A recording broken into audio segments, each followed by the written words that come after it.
मूल्यवर्धित कर प्रणालीच्या संदर्भामध्ये क्रमांक 32 हे बिल या ठिकाणी आलेलं आहे। माननीय मुख्यमंत्र्यांनी आपल्या माननीय मंत्री महोदयांनी या ठिकाणी जो उद्देश सांगितला तो मुळामध्ये या बिलामध्ये नाही।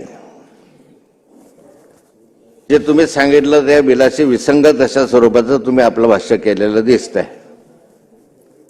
अध्यक्ष महोदय, घाऊक पुरवठा करणाऱ्या बंकर सप्लाईज व्यापाऱ्यांनी सागरी जलवाहनांना केलेली मोटार स्पिरिटची विक्री ही किरकोळ विक्री केंद्रातून केलेली किरकोळ विक्री असा दावा करून अशा मोटार विक्रीवरील मूल्यवर्धित कर प्रदान करण्यापासून महाराष्ट्र मूल्यवर्धित कर 2002-2005 च्या 9 याचा निर्देशयुक्त अधिनियम केलेला आहे। याच्या कलम 41 च्या पोटकलम 4 च्या खंड अन्वय शासनाने काढलेली अधिसूचना वित्त विभाग क्रमांकाने 2000 म्हणजे जी काय आहे कराधान 30 नोव्हेंबर 2006 अन्वय 1 एप्रिल 2000 पासून सूट होण्याची हक्क मागणी केलेली।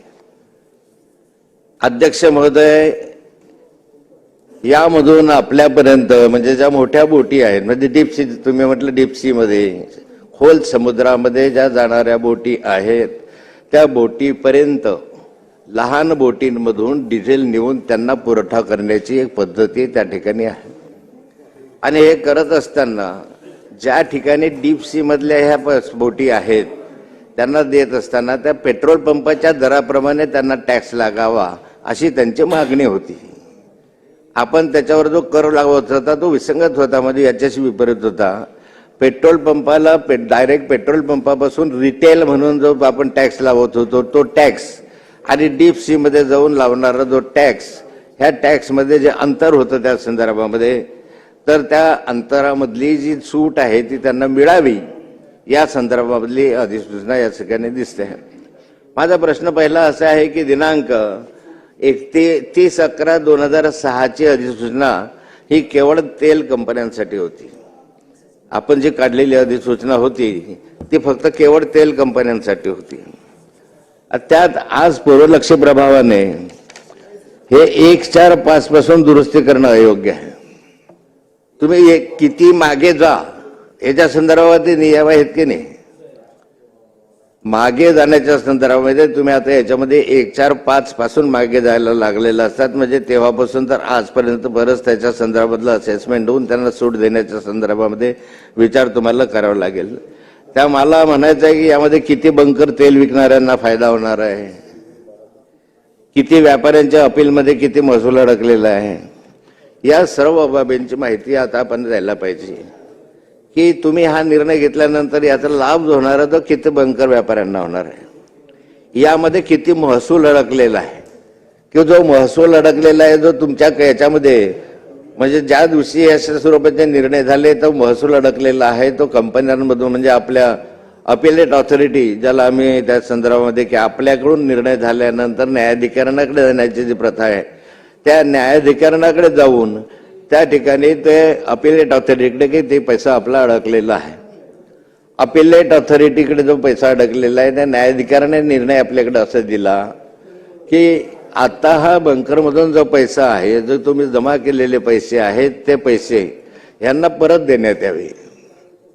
जो टॅक्स तुम्ही जमा केलेला आहे तो टॅक्स त्यांना परत देण्यात यावा असा निर्णय न्यायाधिकरणाने घेतला। आता न्यायाधिकरणाने निर्णय घेतल्यानंतर त्या न्यायाधिकरणाच्या निर्णयाच्या विरुद्ध खरं आपण अपील करायला पाहिजे होतं, आपण हायकोर्टात जायला पाहिजे होतं, कारण हा करोडो रुपये आहे, शेकडो कोटी रुपये आहे, करोडो नाही शेकडो कोटी रुपये आहे। मग ह्याच्यामधलं त्याच्यावर अपील का केलं नाही माझा पहिला प्रश्न आहे की यामधून त्याच्यावर अपील व्हायला पाहिजे होतं। आणि या बंकर तेल विकणाऱ्या कंपनीच्या अधिसूचनेत 2005 चे मूळ उद्देश आज कसे तुम्ही बदलू शकता? जे 2005 चे उद्देश आहे ते आज कसे तुम्ही बदलू शकता 2024 ला? आणि इतक्या मागे जाण्याचं प्रयोजनच काय? पहिली गोष्ट मला पहिला असं आहे की कुणाचे हितसंबंध याच्यामध्ये जोपासले गेले त्या कालखंडामध्ये की ज्यांनी या संदर्भामध्ये निर्णय न्यायाधिकरणाने दिला की यांना परत रिफंड करावा, रिफंड केला तर निर्णय दिल्यानंतर त्याच्या विरुद्ध कोणत्या सचिवाने कोणत्या अधिकाऱ्याने त्या संदर्भामध्ये अपील केलं नाही।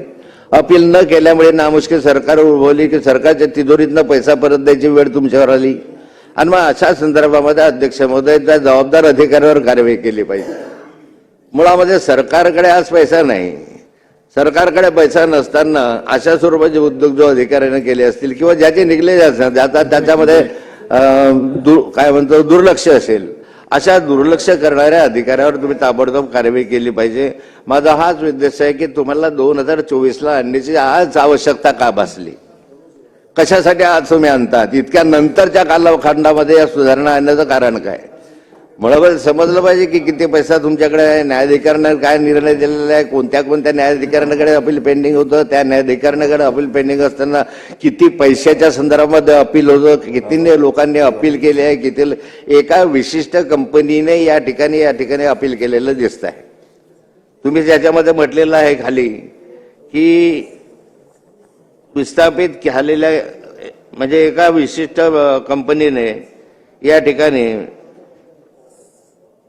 महाराष्ट्र विक्रीकर न्यायाधिकरण मुंबई यांनी मेसर भांबानी शिपिंग कंपनी लिमिटेड विरुद्ध महाराष्ट्र शासन प्रकरणी 12 डिसेंबर 2022च्या न्याय निर्णयानुसार झालेलं आहे. याच्या आधीचे जे निकाल आहेत ते वेगळे. भांबानी आणि त्याची को कंपनी अशा 2 कंपन्या आहेत. त्यात डिझेल पुरवठा करणाऱ्यातल्या महत्वाच्या मोठ्या कंपन्या त्या ठिकाणी आहेत ज्या डीप सी मध्ये जाऊन त्या डिझेल पुरवठा करतात. या भांबानी कंपनीने त्या ठिकाणी न्यायाधिकरणाकडे अपील केलं. त्या अपिलाचा निर्णय नंतरच्या कालखंडामध्ये जो लागला त्या अपिलेट ऑथॉरिटीने निर्णय दिला 2022ला निर्णय दिला की ह्याच्या बाजूर आहे पैसा हा तुम्ही रिफंड द्या. न्यायाधिकरण ही काही अंतिम ऑथॉरिटी नाही आहे. त्या न्यायाधिकरणाच्या वर आणखी तुम्हाला हायकोर्ट आहे, सुप्रीम कोर्ट आहे. आपल्याला त्यापर्यंत लढाई लढता आली असते आणि शेकडो कोटी रुपये आपल्याला त्याच्यामधनं वाचवता आले असते. परंतु 2022 साली हा निर्णय घेण्याचा जो अधिकार ज्याला होता, जो त्या ठिकाणी अधिकारी होता, त्या अधिकाऱ्याने हा निर्णय घेतला नाही. कदाचित त्या अधिकाऱ्याचे संबंध कंपन्यांशी असावे, कदाचित अन्य कोणाचे हितसंबंध त्या ठिकाणी असू शकतात.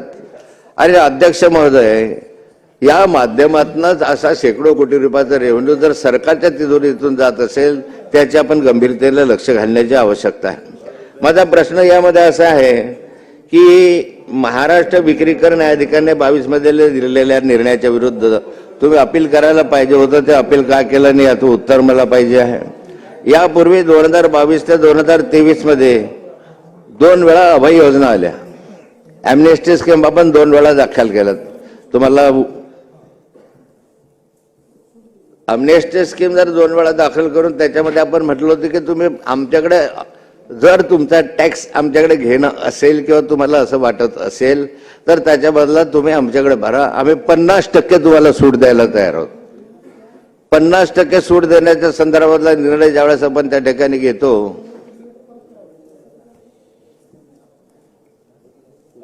मंत्री महोदय, तर त्यावेळेस अभय योजनेच्या संदर्भामध्ये त्यांनी सहभाग का घेतला नाही. मग जर त्यांना असं वाटत होतं की आम्हाला या संदर्भात सूट मिळू शकते तर 2 वेळा अभय योजना आणली तुम्ही, ॲम्नेस्टी 2 वेळा याच्यामध्ये आणली आणि त्यामधून 50% सूट त्यांना मिळायला म्हणजे 50% फार मोठी सूट होती. मग 50% सूट त्याला मिळत असताना त्याने अभय योजनेमध्ये सहभाग का घेतला नाही. याचं कारण मूळ असं आहे की त्यांना कोणीतरी हमी दिली होती की तुम्ही याच्यामध्ये भाग घेऊ नका, आम्ही तुमच्या बाजूने निर्णय करून घेऊ का 100% तुम्हाला यामधून रिफंड देऊ.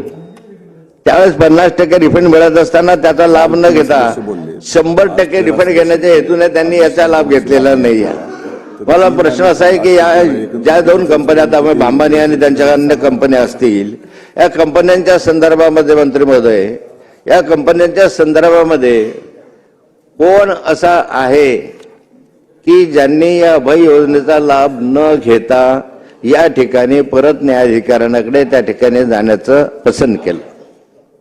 वास्तविक असं आहे की इतका कोट्यावधी रुपयाचा, हजारो कोटी रुपयाचा रेव्हेन्यू ज्यावेळेस अडकून पडलेला असतो त्यावेळेस आपण तो रेव्हेन्यू वसूल करण्याच्या दृष्टिकोनातून ॲम्नेस्टी स्कीम तयार करत असतो. आणि मग ॲम्नेस्टी स्कीम त्यांनी त्याचा लाभ का घेतला नाही, त्याचा मला या दुरुस्तीच्या मार्गे स्वतंत्र अभय देण्याचं प्रयोजन काय आहे याची माहिती आपल्याला या ठिकाणी मिळाली पाहिजे. या प्रकारे अभय योजनांचा फायदा न घेणारे अपील प्रलंबित असलेल्या किती प्रकरणात स्वतंत्रपणे विविध पर्याय आणणार आहेत. म्हणजे या अभय योजनेचा लाभ न घेणारे असे किती कंपन्या राहिलेल्या आहेत आणि किती कंपन्या याच्या संदर्भामध्ये अजून सहभागी होण्याच्या याच्यात आहे. म्हणजे याचा 2 कंपन्यांच्या संदर्भातला निर्णय घेतलेला आहे. परंतु अजून किती कंपन्या या संदर्भामध्ये राहिलेल्या आहेत त्याचं उत्तर मला मिळालं पाहिजे की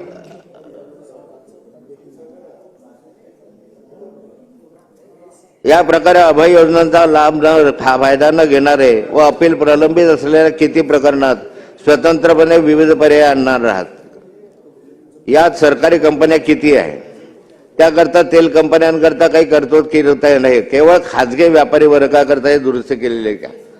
आपल्या सरकारी कंपन्या ज्या 4 कंपन्या पण त्या कालखंडामध्ये तेल कंपन्यांच्या 4 कंपन्या होत्या, त्या 4 कंपन्यांना त्या ठिकाणी ही सवलत मिळत नव्हती.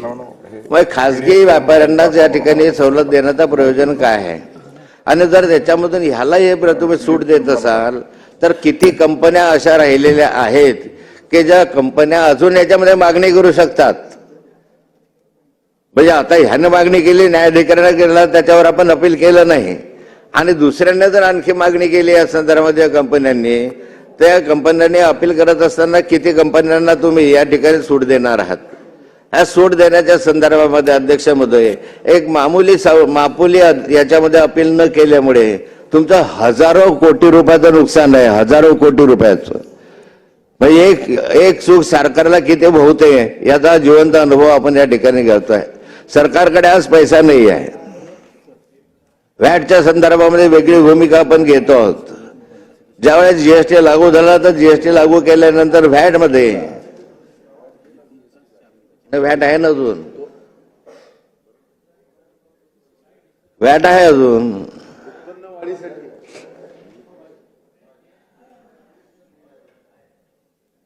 त्या ठिकाणी अध्यक्ष महोदय तर मला ह्याच्या संदर्भातले उत्तर पाहिजे की किती कंपन्या अजून प्रलंबित आहेत. मला ह्याचंही उत्तर पाहिजे या संदर्भामध्ये की जीएसटी पूर्वीची वसुली किती बाकी आहे.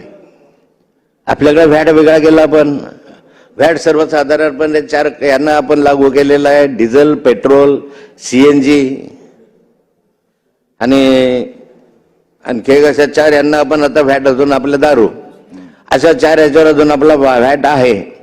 मग जीएसटी लागू व्हायच्या आधी जो व्हॅट होता तो व्हॅट, आणखी 2-3 तास बोलतो, लक्ष देत नसेल तर काय चालू द्या, माझं चालणार आहे. तर जो व्हॅट आता या संदर्भामध्ये आहे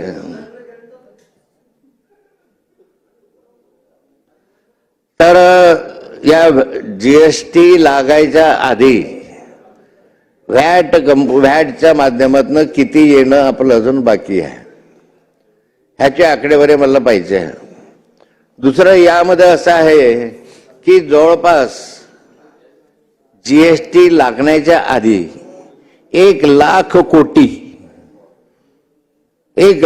कोटी थकबाकी ही व्हॅटच्या अपीलेट ऑथॉरिटीमध्ये आहे. ही रक्कम छोटी नाही आहे. 1 लाख कोटी रक्कम ही लहान नाही आहे. 8 लाख कोटीचं कर्ज तुमच्या डोक्यावर आहे आणि त्याच्यामधून 1 लाख कोटी या व्हॅटच्या आधीची, म्हणजे जीएसटी लागायच्या आधीची रक्कम आपल्याकडे येणं बाकी आहे. माझा प्रश्न असा आहे या संदर्भामध्ये की ही जी आपली येणं बाकी आहे रक्कम, ही येणं बाकी असलेली रक्कम हे अनेक न्यायाधिकरणाकडे, अपीलेट ऑथॉरिटीकडे पेंडिंग आहे. अनेक अपीलेट ऑथॉरिटीकडे पेंडिंग दाखवत आहे आपल्याकडे. याच्याकडे अपीलला स्टे दिला, 500 कोटीला या कंपनीने स्टे दिला, त्या कंपनीने स्टे दिला. वर्षानुवर्षे अपीलेट ऑथॉरिटीकडे किंवा न्यायाधिकरणाकडे हे रक्कम आपली या कारणासाठी प्रलंबित आहे. काही किरकोळ कारणासाठी इथं आपण निर्णय दिला गेला की अपीलेट ऑथॉरिटीकडे जायचं, अपीलेट ऑथॉरिटीला त्या ठिकाणी स्थगिती द्यायची. स्थगिती देताना तो रक्कम जे 500 कोटीची, 5000 कोटीची, 10,000 कोटी रुपयाची ही रक्कम जी आहे, ही रक्कम त्याच्यामध्ये अडकून पडतं.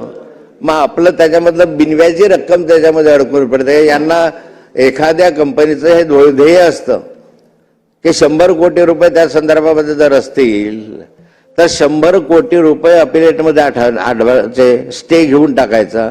म्हणजे याला 100 कोटीचं जे कर्ज घेतलेलं आहे त्या कर्जाचं व्याज वाचताना जातं, पडलेलं आहे त्याच्यामध्ये. अशा 1 लाख कोटी रक्कम जर या ठिकाणी पडलेली असेल तर बिनव्याजी ते वापरतात आणि सरकारचं त्यामध्ये नुकसान होत आहे. माझं रिक्वेस्ट तुम्हाला असे या संदर्भामध्ये आहे की हे सगळे पैसे वसूल करण्याच्या संदर्भामध्ये सरकारने काही खास उपाययोजना करण्याची गरज आहे। यामध्ये अध्यक्ष महोदय,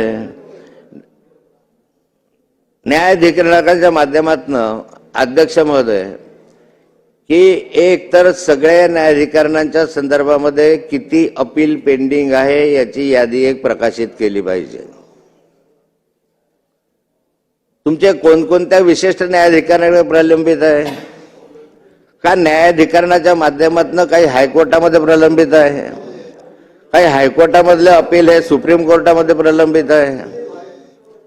सुप्रीम कोर्टामध्ये किती हजार प्रकरण प्रलंबित आहे आणि त्यात किती रेव्हेन्यू थांबलेला आहे? न्यायाधिकरणाकडे किती रेव्हेन्यू या संदर्भामधला थांबलेला आहे? आणि या माध्यमातून मी माननीय मुख्यमंत्र्यांचं लक्ष वेधू इच्छितो की ही गंभीर बाब आहे। 1,00,000 कोटी जर तुमचे या ठिकाणी अपिलेटमध्ये आढळले असतील तर मला वाटतं की या संदर्भामध्ये ज्या काही सुधारणा पुढच्या कालखंडामध्ये करायच्या आहे त्या सरकारने रेव्हेन्यू मिळण्याच्या दृष्टीनं करणं गरजेचं आहे। त्याच्यामध्ये एक महत्त्वाचं माननीय मुख्यमंत्री महोदय की हा पैसा वसूल करण्यासाठी आता तुमचा जीएसटी तर झाला, आता व्हॅटच्या मधला पैसा अडकलेला आहे, व्हॅटच्या आधीचा पैसा अडकलेला आहे। हा पैसा वसूल करण्यासाठी ज्या ज्या न्यायाधिकरणाकडे हा पैसा आहे याची यादी तयार करून त्या न्यायाधिकरणाच्या बरोबर वारंवार बैठका झाल्या पाहिजे। या बैठका याच्यासाठी झाल्या पाहिजे की बरं लवकर निर्णय तरी द्या आम्हाला। या संदर्भात लवकर निर्णय होण्याच्या दृष्टिकोनातून शासनानं युद्ध पातळीवर प्रयत्न करण्याची गरज आहे। म्हणजे न्यायाधिकरणाकडे जर अशा स्वरूपाचा पाठपुरावा सातत्याने केला तर काही त्याचा फायदा आपल्याला या ठिकाणी होऊ शकेल। काही राज्य सरकारकडे आपल्या अधिकाऱ्यांकडे प्रलंबित आहे, काही आपल्या सेल टॅक्स कमिशनरकडे असतं, काही ऍडिशनल कमिशनरकडे असतं, काही डेप्युटी कमिशनरकडे, काही असिस्टंट कमिशनरकडे आहे। काही अशा स्वरूपाचे अपील जे आहेत त्या अशा स्वरूपाचे अपील त्या ठिकाणी आपल्या अधिकाऱ्यांकडे पेंडिंग आहे। कमीत कमी न्यायाधिकरणाकडे पेंडिंग असल्यापेक्षा आपल्या अधिकाऱ्यांकडे जे पेंडिंग अपील आहेत हे सारे अपील त्या ठिकाणी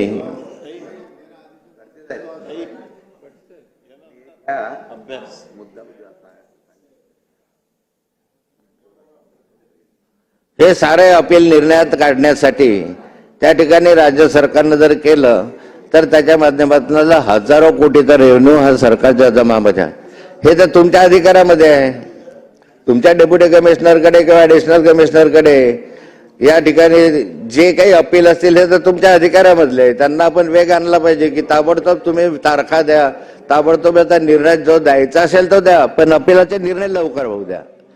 नाहीतर वर्षानुवर्ष काय असतं की आपल्याकडे पद्धत झालेली आहे की घेतलं की एखाद्या डेप्युटी कमिशनरकडे अपील करायचं, डेप्युटी कमिशनरला त्या ठिकाणी बराच वेळ मिळत नाही बऱ्याचदा, त्यामुळे दुसरा डेप्युटी कमिशनर होतो, तिसरा डेप्युटी कमिशनर होतो, परंतु त्याचा तारखा मिळत नाही।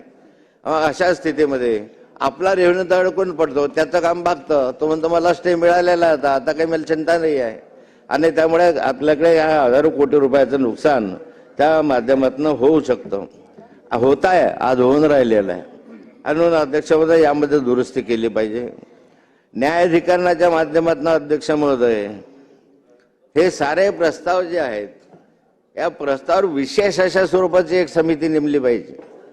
रेव्हेन्यू मिळवण्याच्या दृष्टिकोनातून कमिशनरच्या अध्यक्षतेखाली अशा स्वरूपाची एक रिव्ह्यू कमिटी की कुठे कुठे आमचा रेव्हेन्यू अडकलेला आहे, जो जीएसटीच्या आधीचा आहे, जो व्हॅट असतानाचा आधीचा रेव्हेन्यू आहे।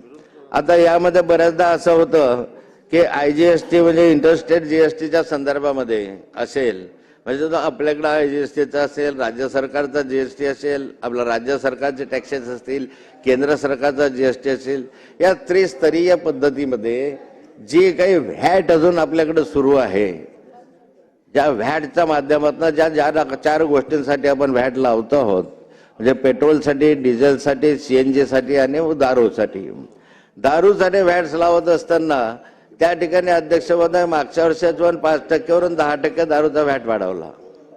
माझा प्रश्न असा आहे, उत्पन्न वाढवण्याच्या दृष्टिकोनातून केलेली ही उपाययोजना होती, त्यांना आपली अपेक्षा होती की काही उत्पन्न याच्यामध्ये वाढेल, परंतु टॅक्स 5% वरून 10% दारूवर गेला। आपल्याला त्या माध्यमातून आयजीएसटीमधून किती उत्पन्न मिळालं. उलट माझा असं आता मी आकडेवारी जे घेतली सरकारकडनं तर 10% टॅक्स केल्यानंतर आपल्या टॅक्समध्ये कमी आली, म्हणजे उत्पन्न कमी आलं. ते उत्पन्न अधिक व्हायला पाहिजे. 6 महिन्याची जर आकडेवारी पाहिली तर उत्पन्न अधिक व्हायला पाहिजे होतं. मग एकंदर स्पर्धेच्या या कालखंडामध्ये जो व्हॅट जे आपल्या हातामध्ये आहे, जीएसटी आपल्या हातामध्ये नाही, ते आपल्याला जावं लागेल याच्याकडे दिल्लीला जावं लागेल. दिल्लीला शेवटी त्यांचा निर्णय तो त्या कॉन्फरन्समध्ये होईल, तो निर्णय होईल. परंतु व्हॅटच्या संदर्भामध्ये निर्णय घेण्याचा अधिकार अजून आपल्याला आहे. ज्या आयजीएसटीच्या संदर्भातले निर्णय घेण्याचा अधिकार राज्य सरकारला आहे. मग याच्यामधून उत्पन्न वाढीच्या साधनं आपल्याला मोठ्या प्रमाणावर वाढवता येईल ना. अजूनही आपल्याला खालचे टॅक्स कमी करणं वाढवण्याचा अधिकार जो या स्टेटच्या कायद्यामध्ये तो आपल्याला अधिक दिलेला आहे.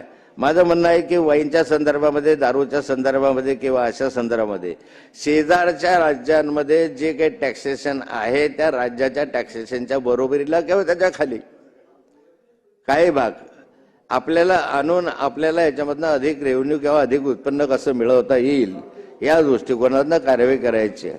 निव्वळ टॅक्सेशन वाढवणे हा प्रकार नाही आहे. आता असं अलीकडे दिसायला लागलं की हा टॅक्स जो 10% केला ह्याच्यामध्ये चोरीचं प्रमाण मोठ्या प्रमाणावर वाढायला लागलं. आणि चोरीचं प्रमाण वाढत असल्यामुळे निव्वळ टॅक्स वाढवला म्हणून चोरीचं प्रमाण वाढायला लागलं. नाहीतर मग त्याच्यामध्ये बरोबरीचा जर टॅक्स असता तर चोरीचं प्रमाण त्या कालखंडामध्ये कमी प्रमाणामध्ये झालं असतं. माझा आणखी असा आहे की एसजीएसटीच्या संदर्भामध्ये स्टेट कलेक्शन तुम्हाला स्टेट जीएसटीच्या माध्यमातून तुम्हाला वाढवता येण्यासाठी खूप मोठ्या प्रमाणावर वाव आहे. Petrol, diesel, CNG, wine. आता या संदर्भामध्ये हा निर्णय आला, तुम्ही समजा निर्णय घेतात, मुख्यमंत्री महोदय या निर्णयाचं तुम्ही अवलोकन करा. मला असं वाटतं की बिल आणलं आहे, या बिलाच्या संदर्भामध्येच तुम्ही आधी खात्री करा की आपल्याला किती पैसे द्यावे लागतात, काय द्यावे लागतात तेवढे पैसे. जर सरकारच्या तिजोरीमधनं केलेला वसूल केला टॅक्स परत करायची वेळ आपल्याकडे येत असेल तर ही गोष्ट बरोबर नाहीये. आणि तो छोडा नाही आहे. तुम्ही जी आकडेवारी घ्या, डोळे पांढरे होतील एवढी आकडेवारी आहे. ही व्यापाऱ्यांची फसवणूक आहे. या ठिकाणी व्यापाऱ्यांची फसवणूक आहे. अध्यक्ष मी पोटतिडकीनं बोलताय तुमचं उत्पन्न वाढावं म्हणून. हे राज्य दिवाळखोरीमध्ये आहे. या राज्यात दिवाळा वाजलेला आहे. ह्या राज्यावर कर्ज झालेलं आहे मोठ्या प्रमाणावर.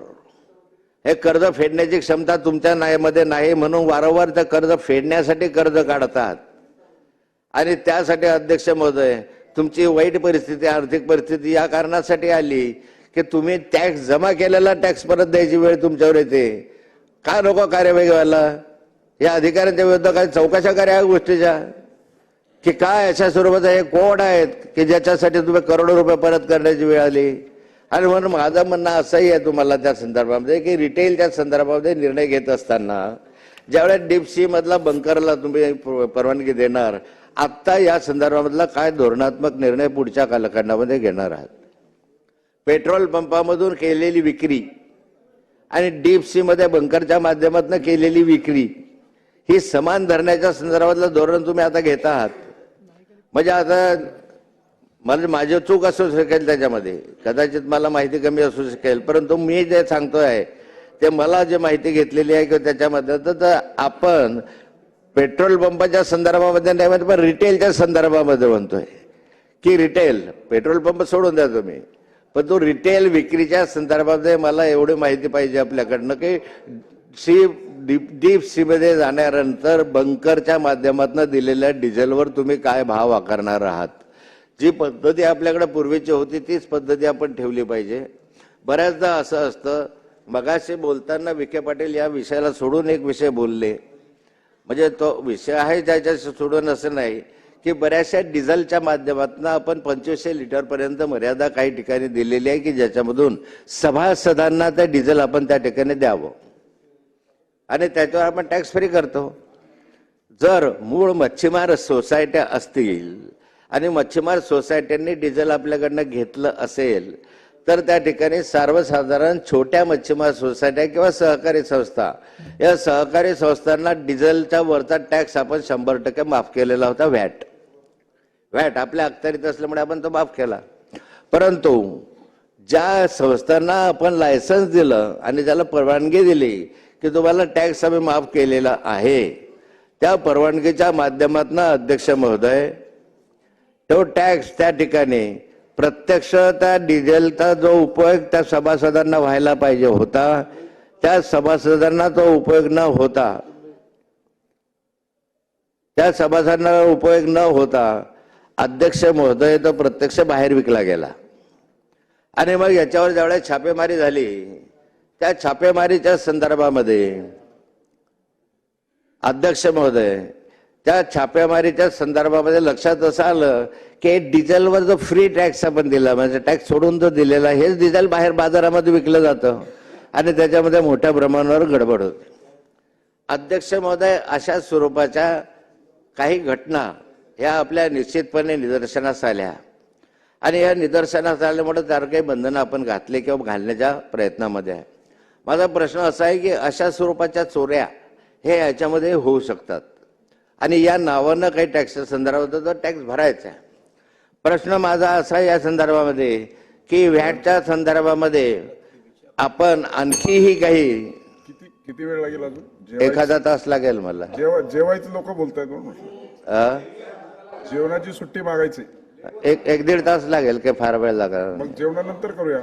जेव्हा गव्हर्नमेंट याच्यावर सिरियस घेत नाही तर मी सिरियस घेतोय. नाही, माझा सांगण्याचा उद्देश असा आहे की 2:30 वाजता आले गेले तिकडे पाहणे इकडे पाहणे, एक मंत्री गेला दुसरा मंत्री आला. हे मी काय या ठिकाणी काही वेगळं बोलतोय का? आपण योग्यच बोलतायत आणि बिलाच्या सरकारला सूचना अतिशय वाढीच्या चांगल्या सूचना सूचना करतोय. आहेत, त्याच्याबद्दल काही वाद नाहीये.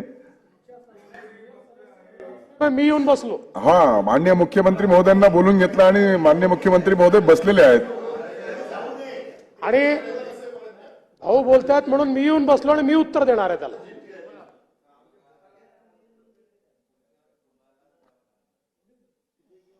उत्तर तुम्हालाच द्यावं लागणार आहे. मंत्र्यांचं मी पाहिलं ज्ञान त्याच्यामध्ये किती अगाध आहे. उद्देश वगैरे मी वाचले, ते बिल कुठे, ते बोलत कुठे होते हे मी पाहिलं. त्यामुळे मी आपला आभारी आहे. एकनाथरावजी खडसे साहेब, आपल्याला ऑनलाईन ठेवून जेवणासाठी पण खाते वाटप पण झालेलं नाहीये, स्वतःच कबूल केलंय ना. दुसरी गोष्ट म्हणजे नियमाप्रमाणे म्हणजे जर विधिमंडळाच्या वेळेला आपण एक सर्क्युलर काढतो की बाबा जर मला शक्य असेल तर दुसरा मंत्री उत्तर देईल. नाही, तुमचं म्हणण्याचं माननीय मुख्यमंत्री महोदयांनी स्वतःहूनच सांगितलंय की या ज्या काही बिल आहे त्याला उत्तर मीच देणार आहे. त्याच्यामुळं माझ्याकडे सगळे सदस्य मला जेवायला भूक लागली असं म्हणतायत, म्हणून मी अर्ध्या तासासाठी सभागृह ऍडजस्ट करतोय आणि बरोबर 15:15 आता बोलणं 10-15 मिनिटच लागणार असतील तर हे बिल संपवून टाकू ना. मग तेच सांगायचं तुम्हाला. आपण सांगा कसं करायचं.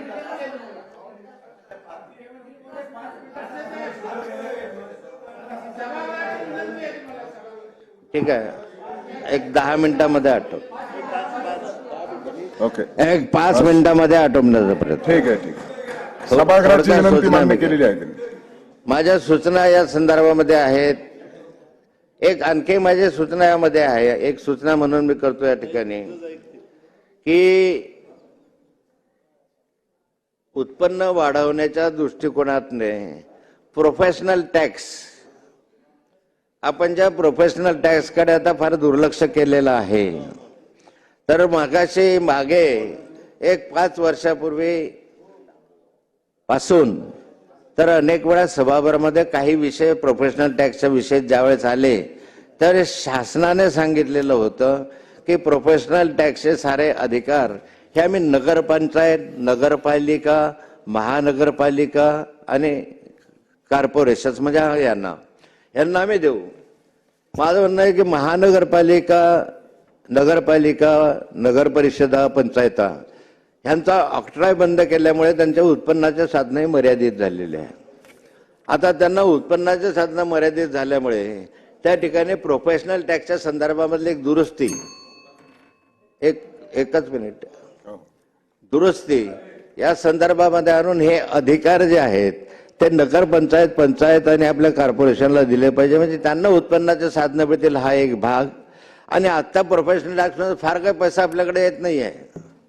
आज फार पैसा त्याला नाही आहे, म्हणून ते किमान त्या ठिकाणी काटेकोरपणे प्रोफेशनल टॅक्सच्या संदर्भामध्ये त्या कायद्याचं अंमलबजावणी कठोरपणे करून त्यांच्या तरी उत्पन्नामध्ये भर पडेल. ते राज्य सरकारचाच एक भाग आहे, उत्पन्नाचा भाग.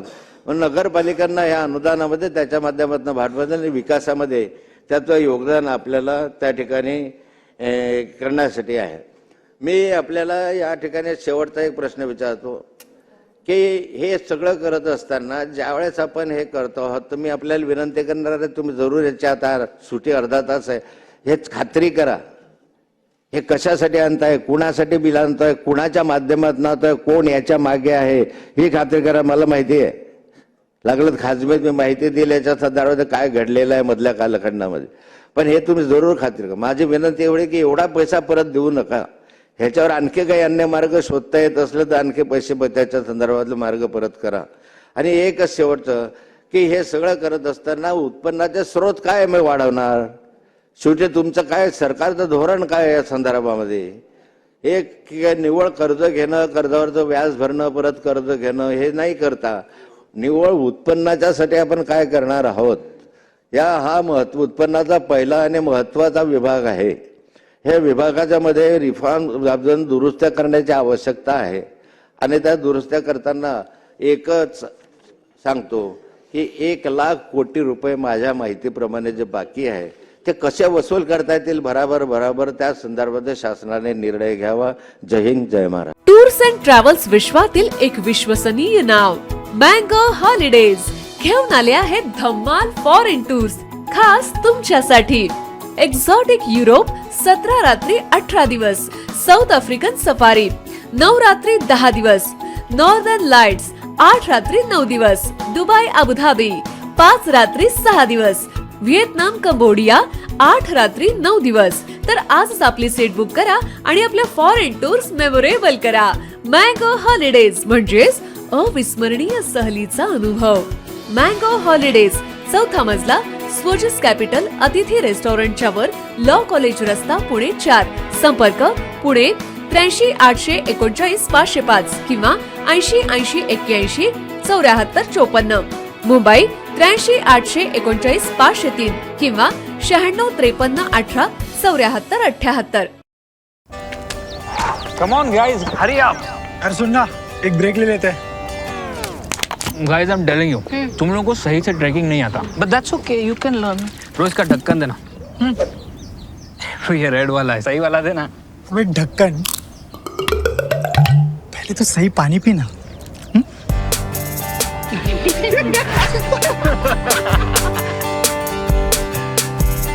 Manikchand Oxyrich, proudly Indian.